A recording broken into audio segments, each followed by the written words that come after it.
What's going on, fellas? Welcome back to the channel. It's your boy Tyler Davis. We got a little Thursday night football action here, a little AFC North. Pittsburgh Steelers going on the road against the brand new Joe Flacco-led Cincinnati Bengals. So, AFC North battle. Bengals been struggling. Steelers look good. I think it's going to be a closer scoring game than people think. A little bit of a low-scoring game, in my opinion, but it should be a decent one here. Thursday Night Football, I expect it to be a little low-scoring, so not the most exciting game, but obviously we'll take football on Thursdays all day long. So let's jump into it here.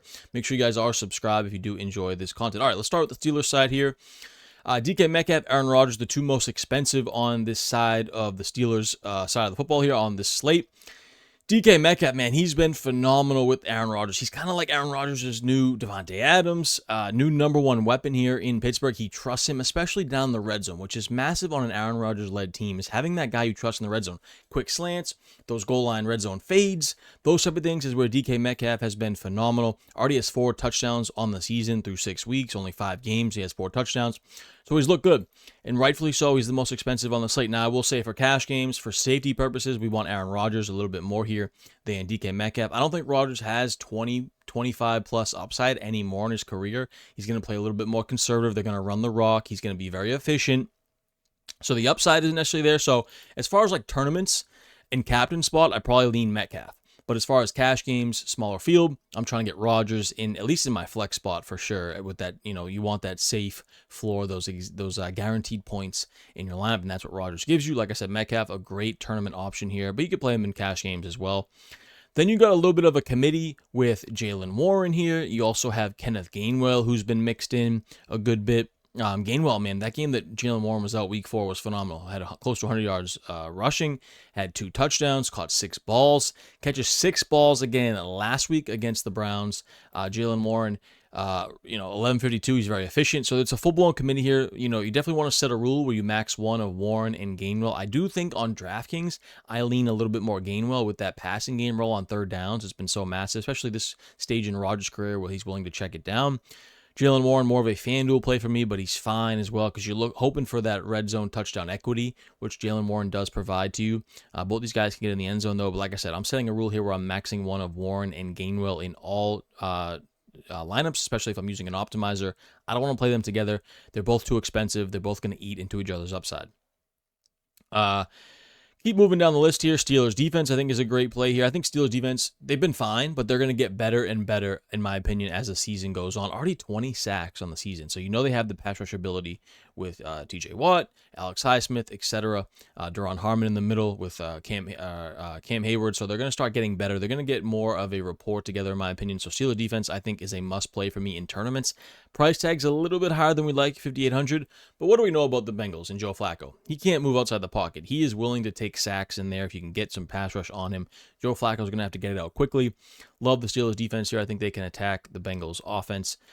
Chris Boswell, obviously one of the better kickers in the NFL. Great source of value here, 5,400. Obviously, we love if our kickers are 5K or less, but I do think the Steelers are going to win this game. I think the Steelers are going to settle for field goals in the red zone. Chris Boswell is a good source of value there. Then you got Jonnu Smith, Pat Freiermuth. Look, no Calvin Austin for the Steelers. The receivers after DK Metcalf is really, really, a rotation, guys we can't trust. So that always means they're going to run more two tight end sets. Jonnu Smith, obviously the higher upside of the two, but Pat Freiermuth will be out there a bunch as well. More of the low A-dot option, more of the blocker. I don't think I'd set a rule here where I max one of Smith and Freiermuth. I think you can play them together.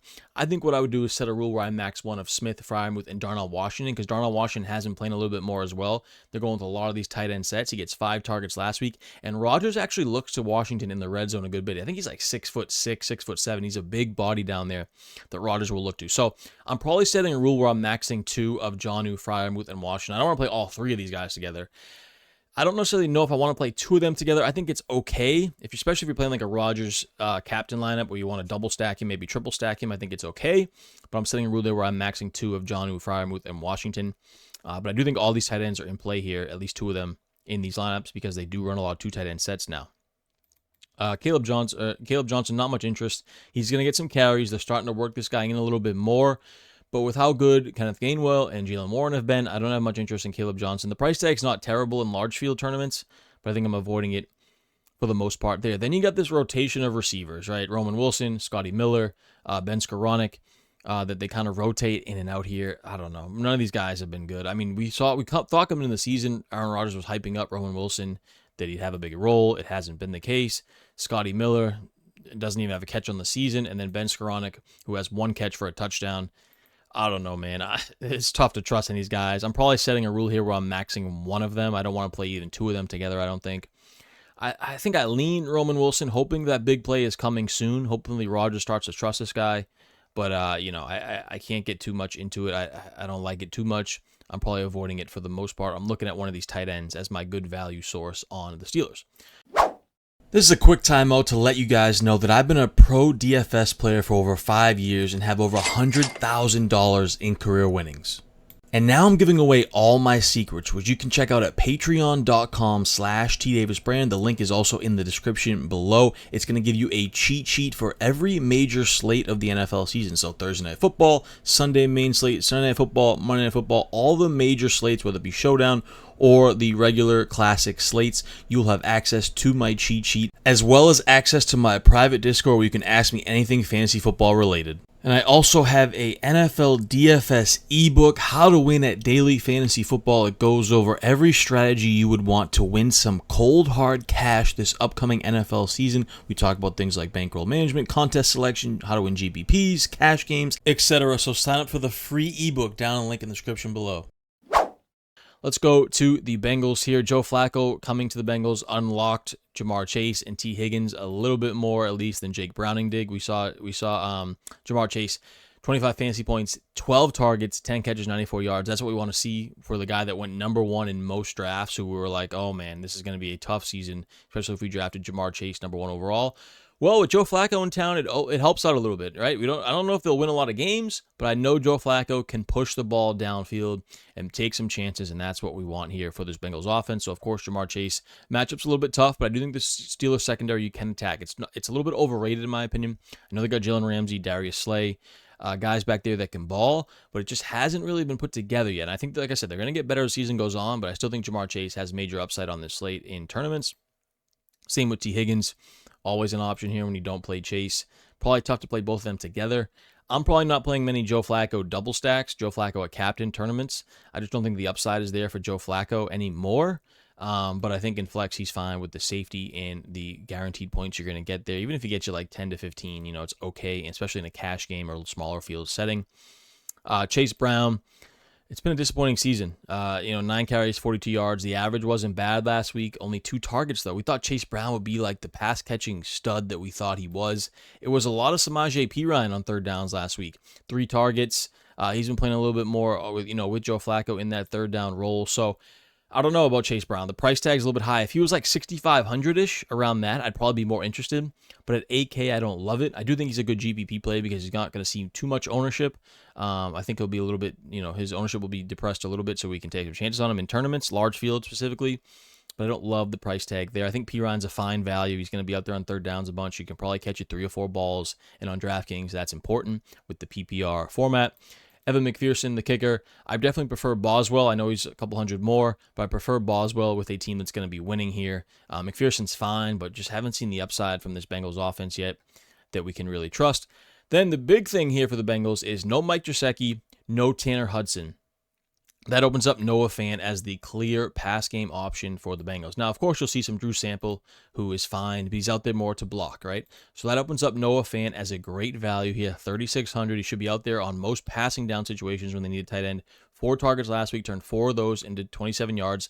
And that's fine as price tag, but if he gets in the end zone, he's really going to pay off that salary at 3,600. So I look for Noah Fant here to be one of the main values on this slate. Bengals defense, they looked a little bit better against the Packers last week. They've gotten a little bit better as the season gone on, but Steelers offense is very efficient. They don't have much explosive upside, the Steelers, but they are efficient. They don't take a lot of sacks, so I don't love the Bengals defense here. Obviously, you're hoping for sacks. Thursday night, though, I would keep the Bengals in my large field player pool for sure. I think cash games, smaller field stuff, I'm not playing them. I do think in large field they're okay because they can get some sacks on Rodgers. They can keep this game low scoring on a Thursday night. And at 3,200, that's a decent value. You don't need much out of them at that price tag. If they were like 4K or more, I'd definitely say no, not at all. But in large field tournaments specifically, I don't mind them at that price tag. We saw Andre Yoshivas he was pretty involved last week with Joe Flacco. The output wasn't there, but 4 targets is not bad for your third receiver there at only 2,800. If he can convert a couple of those, at least two more of those into catches, if he goes like 3 for 35, 6.5, about 6 fantasy points there. If he gets in the end zone, he's going to pay off the salary. So I'm willing to take some shots on Yoshivas here at that price tag. I think he's a nice value along with Noah Fant here for the Bengals. Then, like we talked about with Drew Sample, I think he's large field only as the backup tight end. He'll be out there a bunch. I don't think he'll catch many passes, but you never know. He could catch one in the end zone, catch a red zone touchdown. He pays off his salary. He already has a touchdown on the season like he had in week 3. So if he does that again, pays off his salary. So I don't mind including him as a decent value. You also have Mitchell Tinsley, who I thought looked pretty good in preseason. I think he has some upside. He'll rotate in for some snaps. It's very risky. I don't love it, but I think he's worth throwing out there in your large field player pool as well. So Thursday Night Football, Steelers, Bengals, that's it right here. That's the best plays on the site. Hope you guys enjoyed this video. Make sure you check out all the videos for week number 7 here on my YouTube channel.